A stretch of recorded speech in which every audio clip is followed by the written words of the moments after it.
Vamos a dar inicio, vamos a ponernos en oración primeramente, que sea el Espíritu Santo de Dios quien nos guíe, que nos dé sabiduría para poder entender su palabra. Amén. Voy a pedir que se ponga de pie. Vamos a pedirle a nuestro Señor Jesucristo que nos ayude. Padre, en esta mañana venimos delante de tu presencia, pidiéndote, Señor, que seas tú, oh Dios amado, que vengas dándonos tu sabiduría, tu gracia, tu unción, Señor, tu entendimiento para poder comprender, Señor, tu palabra, Señor. Te damos gracias por cada uno de los que están aquí y por los que vienen en el camino. Tráelos con bien, Señor, hasta tu casa. Que podamos hoy, Señor amado, crecer espiritualmente aprendiendo de tu palabra, Señor. Quitamos todo espíritu, Señor, contrario en el nombre de Jesús a esta palabra, Señor, y declaramos que eres tú, Señor, el que toma el control, Señor, de este tiempo. En el nombre de Jesús, amén y amén. Gloria a Dios. Bueno, recordamos que hablábamos que el libro de Apocalipsis es un libro muy profundo y que por lo general el estudio que profundiza este libro se llama escatología, que significa último y estudio. Sería el estudio de las últimas cosas futuras que están por llegar. Hablábamos también que el libro de Apocalipsis es el libro más hay profecías en los otros libros, pero Apocalipsis es profético desde su primera página hasta la última. Es un libro de profecías. Amén. ¿Cuántos recuerdan que tocamos eso? Amén. Hablábamos también que gran parte del libro de Apocalipsis está dirigido, escrito para Israel. Decíamos que los 3 primeros capítulos no, ni los últimos 4. De ahí los demás capítulos están dirigidos precisamente para Israel. Amén. ¿Qué más recordamos? ¿Hay alguien más que recuerda algo específico de lo que vimos en la clase pasada? ¿No? Bueno, entonces vamos a seguir recordando, entonces, porque al parecer casi no se acuerdan de algunas cosas. También recuerdan que tocamos algo acerca de que no solamente el libro de Apocalipsis era un libro como separado de los demás libros. No, hablábamos que también Apocalipsis tiene relación con el Antiguo Testamento y con el Nuevo Testamento. Que a pesar que no puede decir, pero si son profecías que aquí contaron historia, va relacionado con las profecías. Tenemos otros que realmente también son proféticos. Hablábamos del libro de Daniel, ¿verdad? Que es uno de los libros importantes que también va muy anclado, muy relacionado al libro de Apocalipsis. Lo más conocido que podemos mencionar así rapidito es las 70 semanas de Daniel, que ya hemos visto en otras clases anteriormente y que habla, por decirlo así, por resumir cuál es el enlace que tiene con Apocalipsis. El libro de Daniel habla primeramente del arrebatamiento de la iglesia, que sabemos que eso también es profecía de Apocalipsis. El arrebatamiento de la iglesia, también acerca de la segunda venida de Cristo con la iglesia, ¿verdad? Que son a veces dos, ¿cómo se puede decir? Actos diferentes, que a veces suele uno confundirse de decir, cuando el arrebatamiento de la iglesia dicen, esa es la segunda venida de Cristo. Pero no es así, son dos actos separados. El arrebatamiento de la iglesia, ¿verdad? Que lo vamos a ver más en profundidad con los hermanos más adelante, pero a grandes rasgos quiere decir que va a venir el Señor por su iglesia, pero dice que va a llegar en las nubes, a arrebatar la iglesia cuando ya el Señor venga por nosotros. Pero Él no viene a la tierra, Él no pone sus pies en la tierra, solo es el rapto, Él viene a recogernos. Amén. ¿Cuántos estamos preparados para ese momento? Amén. Amén. Y la segunda venida de Cristo es cuando Él ya viene con su iglesia. O sea, es decir, Él ya viene con todos nosotros que ya estuvimos allá en un gran fiestón con Él, ¿verdad? En las bodas del Cordero. Y regresamos ahí junto con Él en la segunda venida de Cristo, que es cuando Él ya viene y pone sus pies, por decirlo así, en la tierra, que viene a reinar, ¿verdad? Viene primero, dice, a pelear como dice Apocalipsis, que viene otro tema interesante, la batalla del Armagedón. Ahí viene Jesús a poner, dice, orden a las naciones, a todo, al anticristo y todos los que se unieron con él. Porque la Biblia dice que bien clara que solamente él es quien va a poner, dice, en paz la tierra. Entonces ahí viene ese segundo tema, que es la batalla de Armagedón. Y entonces comienza a reinar Jesucristo con todos nosotros y los que sobrevivieron a la tribulación y no aceptaron la marca de la bestia, el 666 como lo conocemos, y vienen a reinar por 1000 años y comienza el milenio. Pero todo eso lo vamos a ir, miren, desglosando poco a poco en el camino para que entendamos de dónde y por qué aparece todo esto y para quién, ¿verdad? Y bueno, la Biblia entonces, todos los temas de la Biblia, todos son importantes para la iglesia, todos. A veces podemos decir, no, pues entonces como ya lo que es historia ya pasó, ya no nos interesa, el Antiguo Testamento ya pasó, ya no. Toda la Biblia en sí trae temas muy importantes para la iglesia. ¿Por qué? Porque de eso nosotros hemos aprendido a caminar correctamente y porque ahí nos enseñó, el Señor nos dejó como un mapa escrito de cómo y para dónde nosotros vamos en propósito. La importancia de la Biblia tiene mucha relación para los cristianos con la historia. La Biblia está llena de historias que nosotros nos llenan de fe, de enseñanzas. Dice que la Biblia está llena de historia, de adoración, de doctrina, de evangelismo y de profecías, que es Apocalipsis. Amén. La revelación de Apocalipsis es literal los planes de Dios para el futuro de nosotros. Miren cuánto Dios nos amó, que Él nos reveló su plan futuro en el libro de Apocalipsis. Es el plan que Él tiene para su pueblo. Y es algo, hermanos, que a todo lector de la Biblia cautiva. Apocalipsis es un libro, lo mencionábamos hace poco con los hermanos, un libro fascinante. Cuando nos metemos a la profundidad, y ahorita, miren, a mí me ha tocado la introducción, pero solo de la introducción hay mucho que sacar.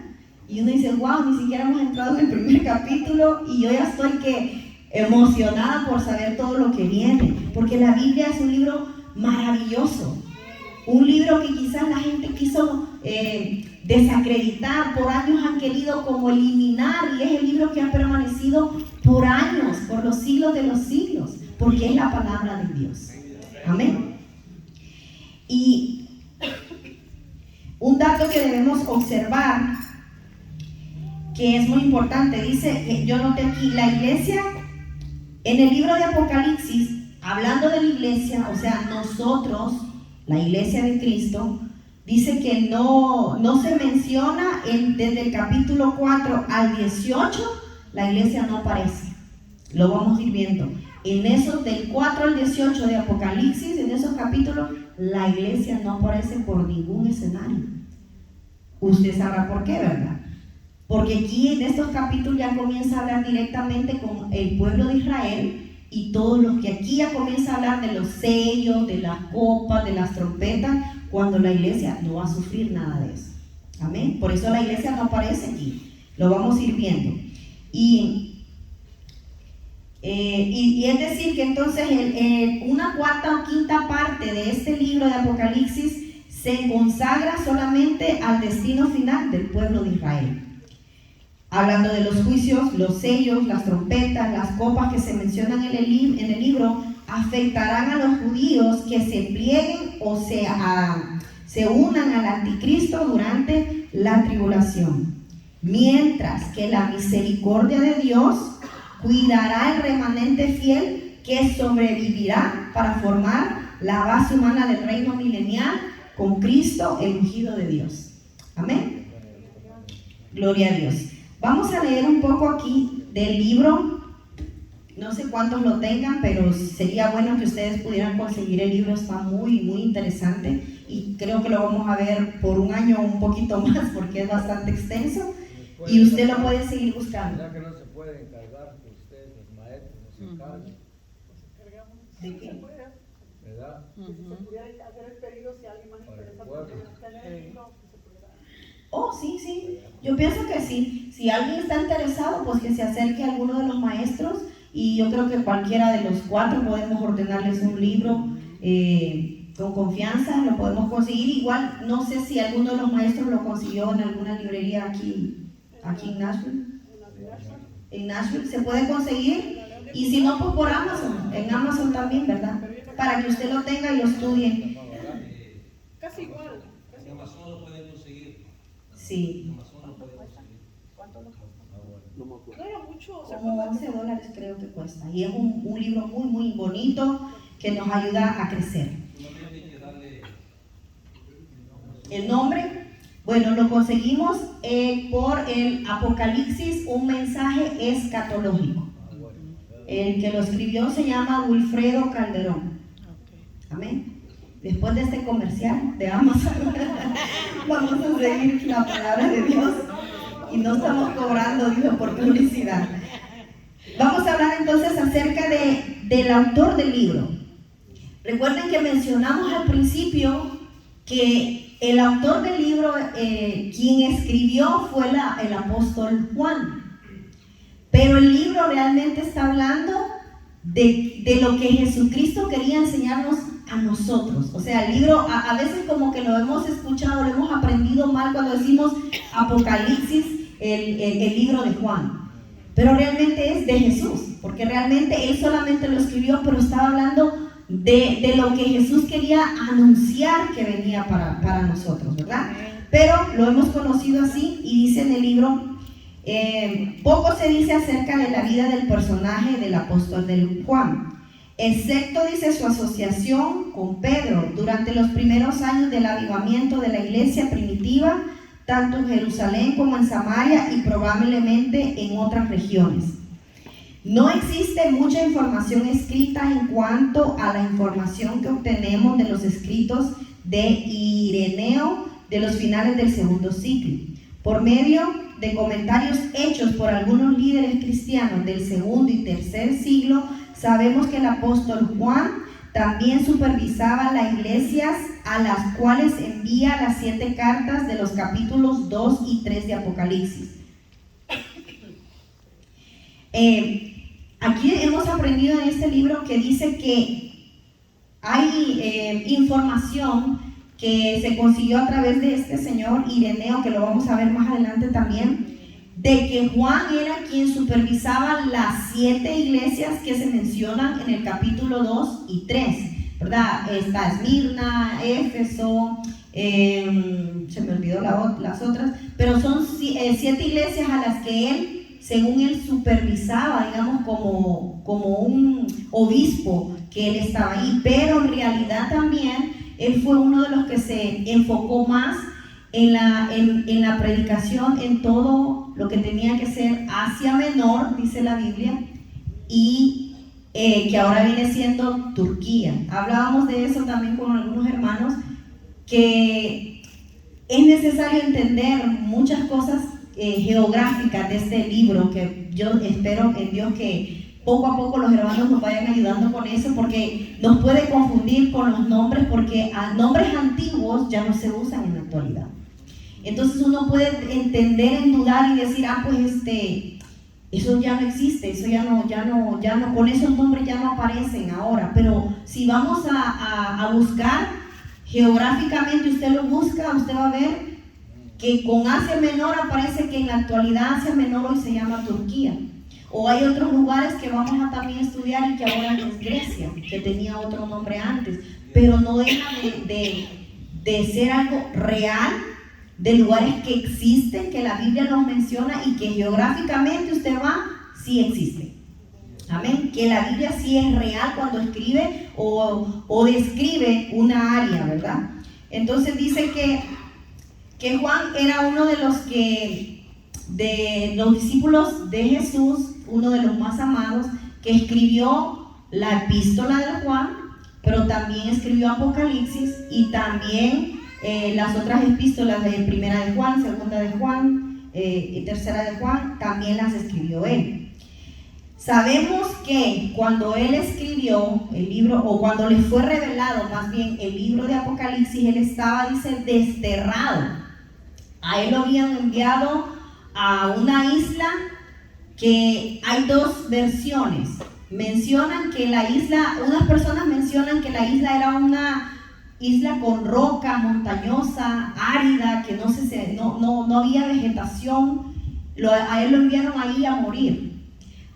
Esta teoría la escuché también del libro, no sé cuán real sea, pero dicen que a Juan, pues obviamente lo perseguían, lo odiaban por ser cristiano, por ser seguidor de Cristo, por predicar la palabra, y de alguna manera dicen que quisieron meterlo, no sé, esto sí, no sé si realmente, no lo pude averiguar a profundidad, pero menciona de que a él lo quisieron matar, por lo que ya les mencioné, metiéndolo, decía, por decirlo así, a un pozo lleno de aceite caliente. Pero por la obra misericordiosa y milagrosa del Señor, no murió. Lo sacaron y él intacto. Y dicen que por esa razón entonces él fue enviado y desterrado mejor a una isla a que muriera ahí, ¿verdad? Ese era el plan, que es la isla que mencionamos aquí, que dice la isla se llama Patmos. Pero también está la otra versión, que antes que él fuera enviado, esa isla sí era muy fértil. Tenía muchas palmeras, muchas cosas que podían sembrar, y como eran de muchas palmeras, por eso le habían puesto Patmos, de palmeras. Entonces, pero dicen que cuando él ya fue desterrado, por lo mismo que usted mira ahora en la actualidad, que hay muchos lugares que antes eran muy fértiles y ahora están secos, que por la misma forma del ser humano, vea, que está talando árboles y consumiendo el medio ambiente, se han ido deteriorando. Lo mismo pasó con la isla, y lo mandaron allá a que él estuviera en ese lugar, para que él muriera. Aquí en el libro nos menciona lo ancho, lo largo de la isla, para que ustedes lo pudieran estudiar, pero si no, pues les voy a leer un poquito que dice: Patmos es una isla montañosa, volcánica, que yace 60 kilómetros al suroeste de Éfeso, en el mar Egeo. Este tiempo Patmos pertenecía a Asia Menor, que es una parte que le venía mencionando de Turquía. Amén. En la actualidad le pertenece una parte a Grecia. La isla mide unos 16 kilómetros de largo y de norte a sur un máximo de 9 kilómetros de ancho. Poco se dijo de esta isla antes del exilio del apóstol Juan, durante una de las épocas de fuerte persecución de las autoridades romanas contra los cristianos. Vamos a hablar acerca también un poco del trasfondo cultural y religioso de Apocalipsis. Les voy a leer el libro. Dice: la iglesia cristiana no había cumplido aún sus primeros 100 años de existencia sobre la faz de la tierra. Sin embargo, durante ese primer siglo se vivió intensamente unos 25 años antes de la escritura del libro de Apocalipsis. La comunidad cristiana había dejado de ser considerada como una secta del judaísmo. Ese desprendimiento tuvo un gran lugar durante el levantamiento y la guerra de los judíos contra el férreo gobierno romano. Sabemos que Romanos fue uno de los enemigos, y hasta la actualidad, más grandes de Israel. Y no sé cuántos recuerdan que hablábamos de mucha gente que se levantó en aquel tiempo de que andaban persiguiendo, andaban como atribulando al pueblo cristiano, estos de Roma y otros también de Siria, querían atribularlos, y surgieron muchas gentes que también escribieron libros apocalípticos, que hablaban acerca de muchas cosas que estaban viviendo en la tribulación que ellos estaban pasando. Entonces salieron muchos que escribieron libros dando, como quien dice, aliento a la iglesia. Pero hablábamos de que existían libros que no habían pasado por el canon, ¿se acuerdan? Y que eran libros apócrifos, o como cualquier otro que escribe un libro para darle ánimo a otro. Amén. Entonces,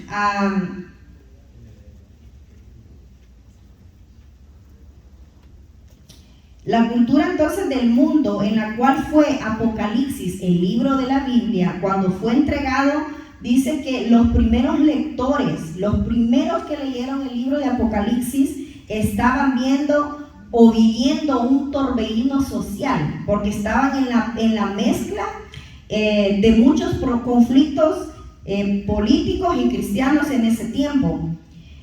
Elementos de la refinada cultura griega, de la rudeza del estilo de la vida de los romanos, económicamente, y la provincia de Asia Menor estaba disfrutando de muchas cosas, hablando económicamente, y eso hacía de que oprimieran más al pueblo de Israel con muchas cosas, mucho poder, mucha matanza, hubo de todo. Amén. Quiero leer algo acerca de... Permítanme. Sí. Hay muchas personas que dudan acerca de esto que acabamos de mencionar, que Juan sea el que escribió el libro de Apocalipsis. Aunque sin duda alguna, hay muchas formas de que también podemos comprobar que sí el libro fue escrito por Juan. Así como cuando, por ejemplo, yo sé cómo habla mi esposo, ¿verdad? Y de repente alguien viene y me dice, su esposo le dijo, me contó esto y esto, y me menciona palabras que yo sé que mi esposo usa, ¿verdad? Muchas veces. Por ejemplo, mi esposo usa la palabra, por ejemplo, todo el tiempo. Él te quiere decir algo y te dice, por ejemplo. Entonces, él usa mucho, y si alguien me dice, mire, hablé con su esposo y me dijo que, por ejemplo, tal cosa, yo sé que mi esposo dijo eso, porque él usa mucho esa palabra. Cabal también es otra que él usa. Entonces yo sé que si él me lo dice, yo no voy a dudar que sí fue él. Asimismo, como él ha escrito, los escritos antiguos de Juan, si los comparamos, cómo él interpreta o cómo él escribe en el libro de Juan o en las epístolas de Juan, comparado con Apocalipsis, hay mucha similitud.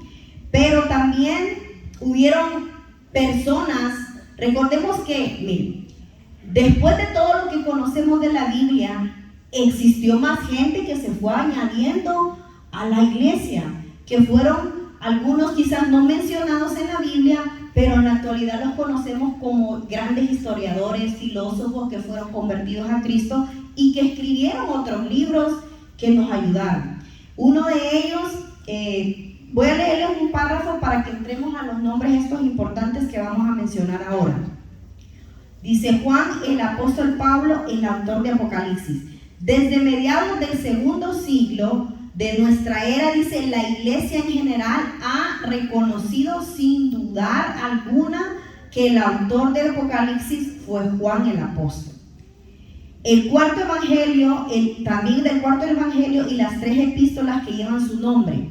Los primeros testimonios, aquí entramos, externos, los primeros testimonios fuera de la Biblia, que tienen sentido proveniente de hombres como, voy a mencionar, Justino Mártir, Ireneo, Clemente de Alejandría y Tertuliano.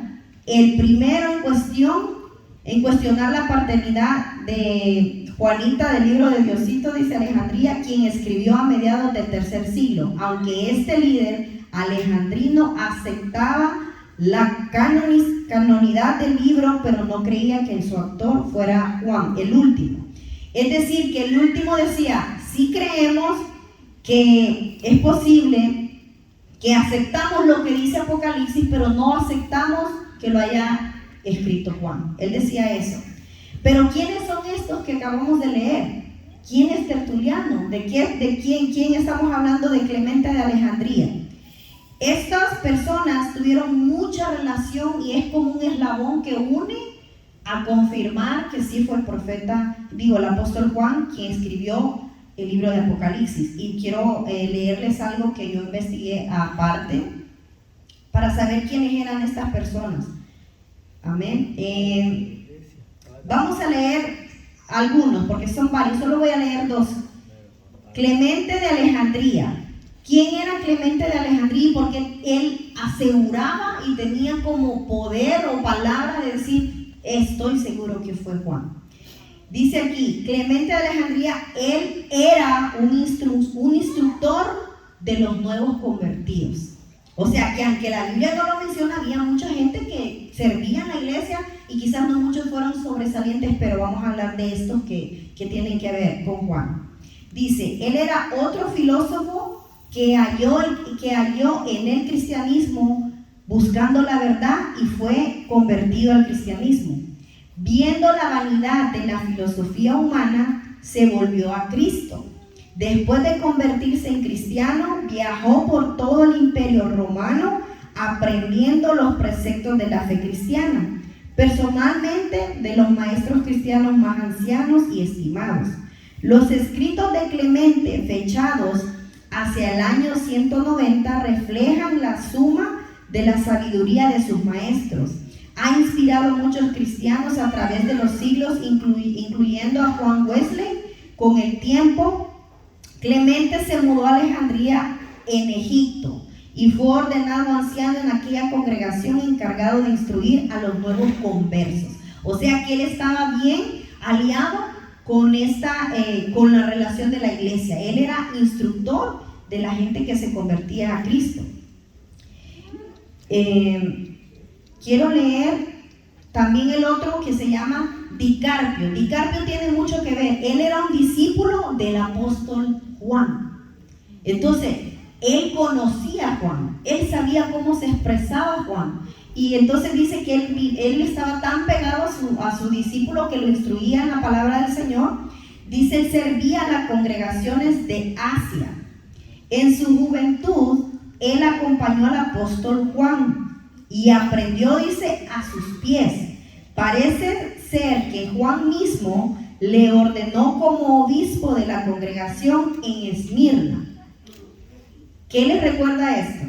Esmirna es una de las iglesias a las que Juan escribe en el capítulo 2 o 3, creo que está, de Apocalipsis. Entonces, es decir, que el mismo apóstol Juan, como quien dice, no sé cómo se dice, ordenó a Policarpo que él fuera el pastor de la iglesia de Esmirna, que está en Apocalipsis. Díganme si él no iba a él saber que Apocalipsis, decir, sí lo escribió Juan, ¿verdad? Y aquí entra una controversia porque gente piensa que el libro de Apocalipsis fue escrito en el año 65, pero la iglesia de Esmirna en el año 65 no existía. Entonces ahí hay una discrepancia y uno dice, no pudo haber escrito entonces en ese año porque todavía no existía. Cuando ya comenzó la iglesia, creo que fue en el año 165, donde ya existe la iglesia de Esmirna, a la que Juan le escribe en el libro de Apocalipsis, una de las iglesias. Amén. Y dice, y así, obispo lo confirmaron para ser obispo de la iglesia de Esmirna. Si es correcto que los ángeles de las 7 iglesias de Apocalipsis se refieren a los obispos de las iglesias, entonces el ángel de la iglesia en Esmirna puede que haber sido el mismo Policarpio. Hablamos que en el Apocalipsis capítulo 1, 20 y capítulo 2 y 8, cada vez que menciona, vamos a la Biblia, vamos a ver cómo lo leen literalmente. Apocalipsis 2:8.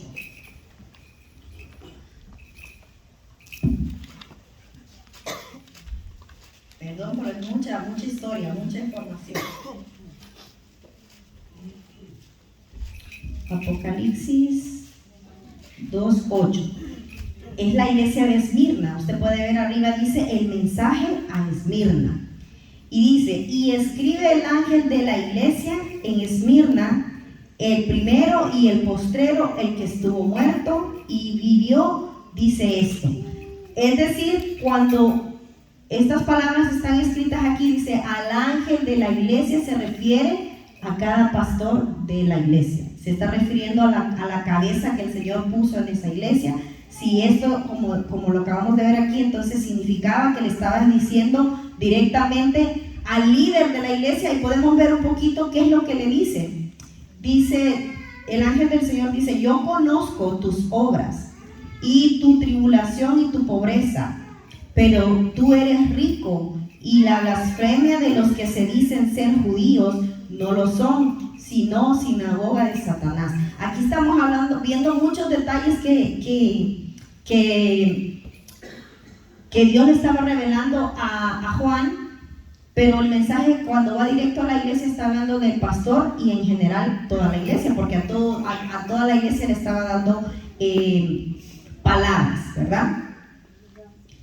Entonces, ese era uno de los que estaban bien implicados y los que aseguraban que sí fue Juan porque convivieron con él.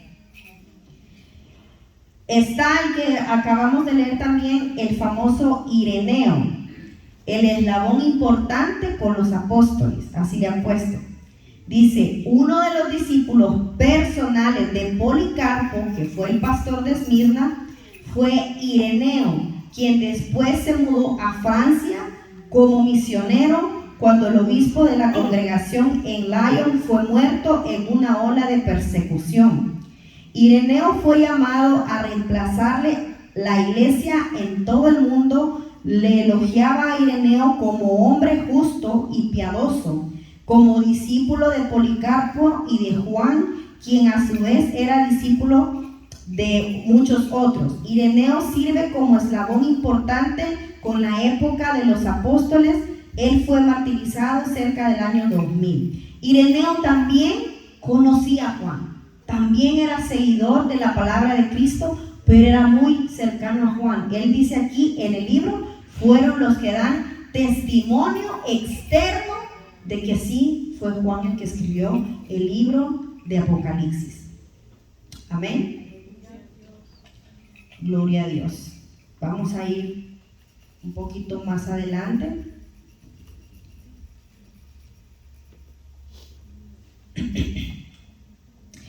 Quiero hablar acerca de algo que vamos a ir aprendiendo en el camino, que es muchas de las formas que a veces interpretamos mal la Biblia.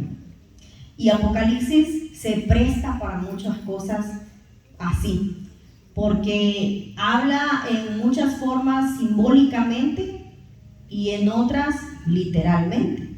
Pero ¿cómo vamos a aprender nosotros en saber cuándo sí vamos a interpretar literal y cuándo vamos a interpretar simbólicamente?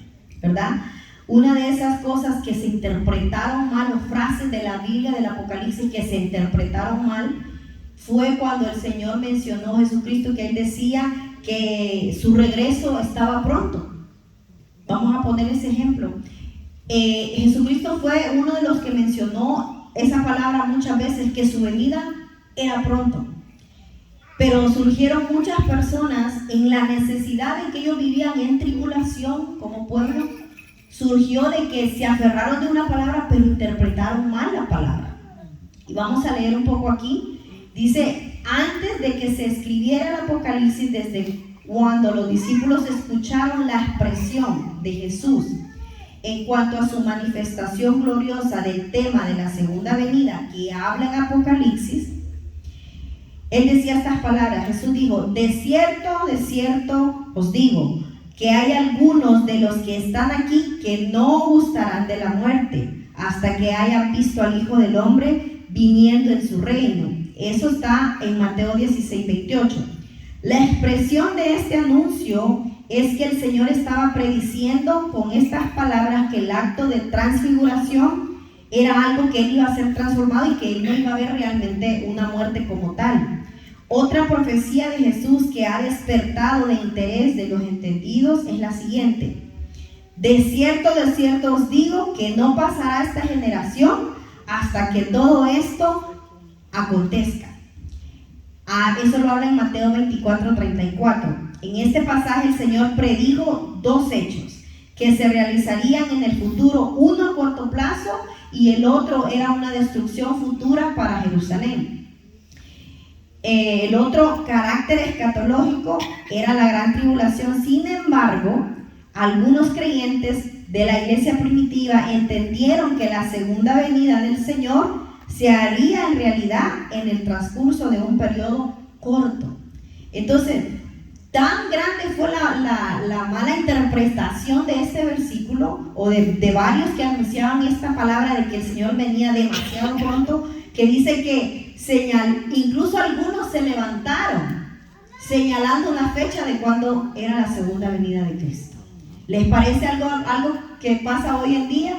¿Cuánta gente no se ha levantado diciendo fecha, verdad? Que yo me acuerdo que para el 2000, que íbamos a entrar al 2000, todo el mundo esperando que ya se iba a acabar el mundo y que venía Cristo. Ya vamos en el 2024 y todavía no lo hemos visto, pero tenemos la promesa, y como dice la palabra, no hay que tenerla por tardado. No es que Dios se le ha olvidado que Él tiene una promesa de regresar, sino que dice Él que por misericordia está esperando que la iglesia todavía siga, miren, evangelizando para que más almas sean salvadas. No es que Dios tiene por tardada su venida. Amén. Amén.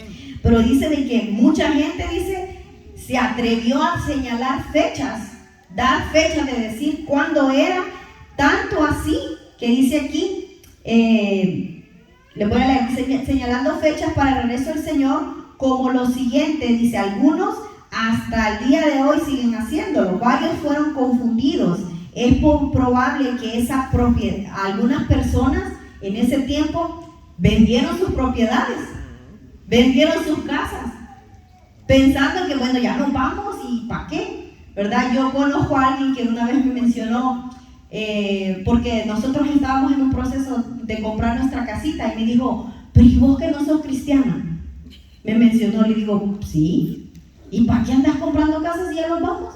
Así me mencionó, deja, esas cosas son materiales, deja de hacer esto y del otro, porque ya Cristo viene, déjalo, aquí va a quedar todo. Pero no debería de ser así, porque la iglesia tiene que seguir aquí en este terreno plano de tierra humana. Seguimos trabajando, es como que no viniéramos a la iglesia. Si ya viene Cristo, lo esperamos sentado ahí en la casa, ¿verdad? No, tenemos que seguir trabajando. Hay proyectos que quizás en la iglesia, por ejemplo, queremos arreglar esto, queremos arreglar el otro, queremos hacer más grande porque la gente ya no cabe. Uno no puede decir, ¿para qué vamos a traer más sillas si ya viene Cristo? No gastemos.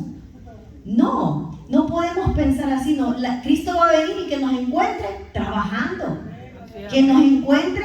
Si usted tiene necesidad de una casita, está bien que pídasela al Señor que Él se la haga así, pero no por eso vamos a empezar a vender todo lo que tenemos, ¿verdad? Que aquí dice que hubo gente que vendieron propiedad, dejaron su trabajo, esperando, dice, el momento en que Jesús regresaría. Amén. Y dice, al ver eso, dice que no, miren, es tan difícil esta situación, que dice que al ver que no sucedía, mucha gente se enfrió, mucha gente se desanimó. Eso pasó, decir, bueno, entonces no vino, ¿qué pasó aquí? Algunos empezaron a criticar y negar las promesas divinas de Dios, porque vieron que no venían. Por eso uno tiene que tener cuidado cómo uno predica la palabra, ¿verdad? Y darle lo mejor que uno puede la interpretación, porque podemos confundir a mucha gente. Amén. Hay una interpretación que todo el mundo le da cuando hablamos del libro de Apocalipsis capítulo 12. Todo el mundo piensa que es la mujer, es María. Porque habla de que una mujer que va a dar a luz y dio a luz un hijo, el cual el dragón se lo quería comer, uno decía es Jesús y se lo quería comer Satanás, ¿verdad? Uno lo puede interpretar así, pero la Biblia en realidad no está hablando de María. Amén. Entonces tenemos que tener cuidado cómo interpretamos, no solo Apocalipsis, toda la Biblia. Amén. Gloria a Dios. Y dice entonces acá, dice, el Señor no retarda su promesa, según algunos la tienen por tardanza. Eso está en el libro segunda de Pedro, capítulo 3, 9.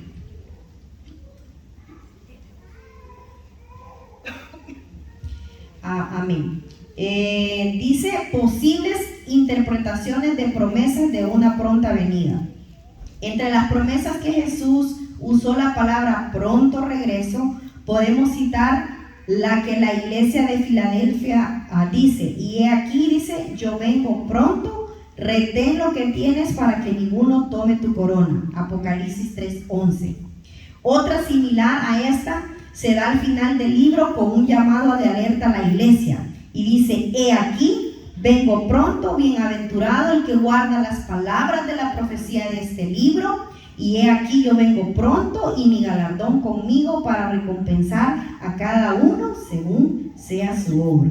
Ese es el versículo que más me gusta a mí, porque dice que el Señor nos va a dar un galardón de todo el esfuerzo que hicimos. Hay uno que también dice que guardes, que retengas tu corona para que ninguno se te la quite. Y eso habla de la lucha que uno tiene con el pecado diariamente.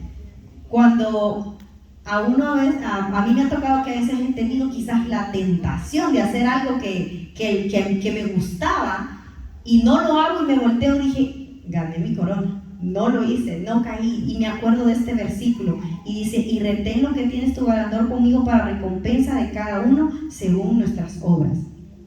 Estas promesas no pudieron, no pudieron haberse cumplido ni en el día del Pentecostés, cuando se derramó el Espíritu Santo, ni en el año 70, cuando los romanos destruyeron la ciudad de Jerusalén. Así trataban de explicarlo algunos preletristas, de que el Apocalipsis no fue escrito sino hasta alrededor del año 95 después de Cristo. Dos posibles soluciones a nuestro alcance para hallarle sentido a las bellas pero difíciles promesas de Jesús es muy pronta su venida son lo siguiente. Jesús se refiere a lo repentino que será su venida. Cuando Jesús habla de que su venida está pronto, está refiriéndose a eso, a que su venida no retarda, pero que Jesús dice: vengo pronto, estando en el cristianismo la clave para el momento de su gloriosa venida. No lo tome por sorpresa. Es decir, que Él nos quería tener alertas. Su palabra es decir: vengo pronto, era para que la iglesia esté alerta, que vivamos pendientes. Yo me acuerdo cuando llegaba mi papá a la casa y nos decía: no le voy a avisar cuando voy a llegar, decía él, porque él trabajaba lejos. Y recuerdo que él mencionaba eso porque él nos decía: porque quiero ver cómo las hallo cuando vengo, si la casa está limpia o si andan en la calle. Él nos mencionaba eso. ¿Y qué hacíamos nosotros? Vivíamos haciendo limpieza diario y bien vestidita, porque nunca le gustaba que anduviéramos descalzas, porque yo no sabía cuándo iba a venir. Así cree Cristo que vivamos esperando su venida constantemente. No podemos decir: hoy sí voy a pecar porque tal vez hoy no viene. Al contrario, tenemos que decir: hoy no peco porque yo no sé si en 5 minutos viene Cristo. No sabemos. Quizás al salir de aquí nos está esperando ya el rack del arrebatamiento. No lo sabemos. O quizás en este momento que estemos aquí, nunca se ha puesto a pensar que estamos sentados y ¡pum! De repente usted ve que ya no hay nadie alrededor, o solo 3 pelones que se queden por aquí. No lo sabemos. Pero qué difícil va a ser saber que cuando usted miren, una vez me pasó, voy a contar esto. Una vez me pasó a mí y también le ha pasado a mi esposo. Yo llegué a la iglesia donde yo trabajaba antes. Trabajábamos ahí en la parte administrativa, pero solo trabajábamos 5 personas y el pastor. Y entonces un día yo llegué tarde, me agarró la tarde y entré y no había nadie. Y dije: pero está abierto. Y dije: no había reunión, no dijeron que no iba a trabajar. Y yo entré a buscar, al primero que fui a buscar a la oficina fue el pastor. Y dije: no está. Yo dije: Cristo vivo, me quedé. Me asusté como usted no tiene ni idea. Igual le pasó a mi esposo. También trabajamos juntos y andamos juntos en los pasillos y en todo. Y de repente él vio que mi herramienta yo la había dejado y estábamos hablando algo. Y yo me fui a buscar algo y me fui lejos. Y él regresó hablando y vio que mi herramienta ahí. Y me dice: por un momento pensé, vino Cristo, me quedé. Porque yo estaba hablando contigo y en segundos vi tu herramienta y tú no estabas. Y me dijo: ay, me dio algo en mi corazón. Yo dije: Señor, así me pasó. Qué horrible se siente eso, hermano. Pues yo entré a buscar y ¿qué? Pasó que se me había olvidado que nos habían juntado a una reunión en el terreno donde iba a ser la otra iglesia. Y yo buscando a todo el mundo, y yo dije: se fueron. Y el primero dije: pastor, si él se quedó, entonces no ha venido a Cristo. Asumí yo, ¿verdad? Aunque no sabemos, dice la Biblia que también personas que creemos que van a estar, quizás no van a estar. O personas que usted dijo, no, este no va a ser salvo. Tal vez sí va a estar. Sorpresa nos vamos a llevar en el cielo, ¿verdad? Gloria a Dios. Entonces, así de asombrosa es la palabra del Señor, que dice que entonces cuando Él dice, vengo pronto, es para que estemos viviendo pendientes que ya viene nuestro papá, que ya nos va a llevar calzados nuestros pies, que nos va a llevar para el cielo. Y la segunda forma de interpretar dice que estas promesas se dan al estilo del tiempo de Dios, queriendo reconocer una enorme diferencia en nuestra manera de calcular el tiempo. Recordemos que nosotros no tenemos el tiempo de Dios, ¿verdad? Un año para nosotros quizás sea un segundo para el Señor. Entonces por eso también interpretamos cuando decimos las 70 semanas de Daniel. ¿Cuántas semanas ya pasaron? Un montón. Pero a veces una semana para nosotros, para Dios quizás sean 5 segundos, ¿verdad? No es el mismo tiempo de nosotros a como lo vive en el tiempo de Dios.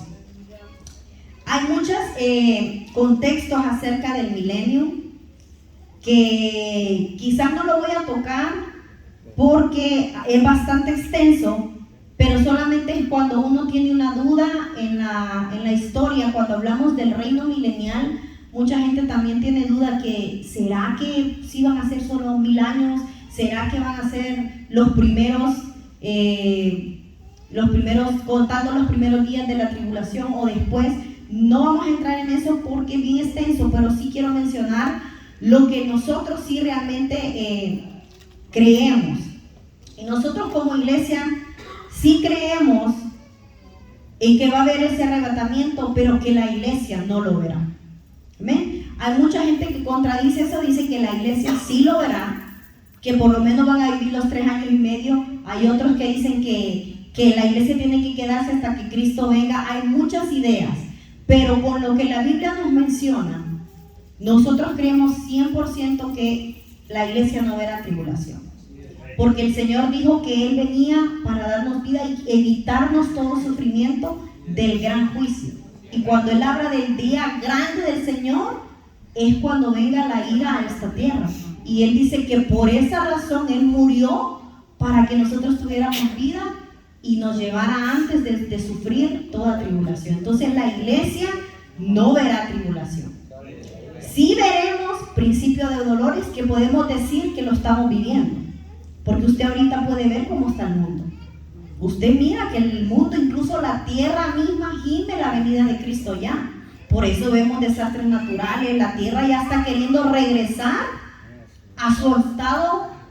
Cuando Él comenzó, cuando era el huerto del Edén con Adán, no era la tierra que vemos ahora. Entonces la misma tierra gime y espera que Cristo venga ya por su iglesia, para que esto dice que no quede piedra sobre piedra y sea una tierra nueva. Amén. Entonces eso es lo que nosotros como iglesia creemos. Ahora, ¿se interpreta Apocalipsis literal o simbólicamente? Una de las opciones más importantes de la interpretación futurística en la interpretación literal es que todo según sea tomado en el contexto general y debe ser interpretado de manera, por ejemplo, el análisis del programa de la 70ª semana de Daniel, que es lo que mencionábamos, es decir, los 7 años de la tribulación, nos encontramos con juicios que afectarán el espacio de la tierra, el mar y la vegetación y los moradores de la tierra. Es decir, que aquí, cuando la Biblia habla acerca de los sellos, que se abrió el sello y afectó el mar y afectó la tierra, que vamos a ir viendo en Apocalipsis, la mayoría de esas está hablando en sentido literal. Sí va a haber destrucción física en la tierra, el agua va a ser afectada, amén, la vegetación, las personas que vivan aquí, etc. Muchos de esos juicios son similares a los que vivió en el tiempo de las plagas en Egipto. ¿Recuerdan cuando vinieron las plagas de Egipto? Fueron literal. Llegaron los piojos, las moscas, ¿qué más? Las langostas, un montón de animales. Pero en plaga que destruían en la vegetación. Entonces eso no podemos decir fue simbólico, fue literal. lo vivieron literal. Entonces, muchas de las cosas que vemos aquí hablando de los juicios van a ser literal. Cuando la Biblia diga que cayó una parte, ¿verdad?, de la tierra y amargó la tierra y mató las bestias de las aguas, eso va a ser literal. Ahora, se interpreta simbólicamente lo que es simbólico. Por el otro lado, hay muchas profecías en Apocalipsis que se refieren a una interpretación simbólica, puesto que no tendrían sentido, aún estarían fuera de lugar si las consideramos como literal. Esto lo admite la mayoría de gente que estudia o futuristas literarios. Por ejemplo, lo que mencionaba Apocalipsis 12, Juan describe la visión de la mujer con dolores de parto, la cual da a luz un hijo varón, a quien el dragón querrá destruir tan pronto como el niño nazca. Una interpretación literal en este caso sería inapropiada, según con lo que nosotros sabemos hoy actualmente. Si fuera literal este capítulo de la mujer y el niño que nace y el dragón se lo come, ¿a dónde hemos visto un dragón ahorita? No hay dragones. Entonces no puede ser literal, ¿verdad? Entonces sería inapropiado. Según el contexto general de la Biblia, esta mujer no puede ser una persona, como lo sugiere la teoría católica de que la mujer representa a la Virgen María. De acuerdo con el Antiguo Testamento, lo más probable es que la mujer de Apocalipsis 12 sea vista como una interpretación simbólica de la nación de Israel. Está hablando de la nación de Israel. Amén. Entonces, hemos aprendido que no podemos tomar todo simbólico ni todo literal, y que este capítulo, que vamos a comenzar con el capítulo 1 el próximo domingo, es un libro fascinante del que vamos a aprender. Este ha sido, como quien dice, la interpretación o ¿cómo se puede decir? El antesala de lo que estamos por aprender. Hermanos, si a usted le cuesta estudiar Apocalipsis, no se pierda las clases. Vamos a empezar con capítulo 1 de Apocalipsis el próximo sábado para entenderlo a profundidad. Perdón, domingo. Vamos a aprender la palabra del Señor a profundidad y es una buena forma que todos aprendamos. Amén. A mí me cuesta aprender Apocalipsis, yo aquí voy a estar para aprenderlo como debe de ser. Y ¿sabe qué? También le voy a decir algo. Oremos por los maestros. Oremos, porque este libro tiene mucho, que no nos vayamos a perder, que no nos vayamos a confundir, que no vayamos a interpretarlo mal y le vengamos a entregar palabra que no es y salgamos más locos de lo que ya estamos, ¿verdad? Entonces, oremos por los maestros, oremos para que el Señor nos dé sabiduría a nosotros, para que retengamos su palabra, y en el momento que de verdad algo pase, nosotros sabemos de qué tiempo estamos viviendo. ¿Amén? Así que vamos a dejar este tiempo para que vayan, se estiren un ratito, se saluden, se den la mano, y Dios me le bendiga.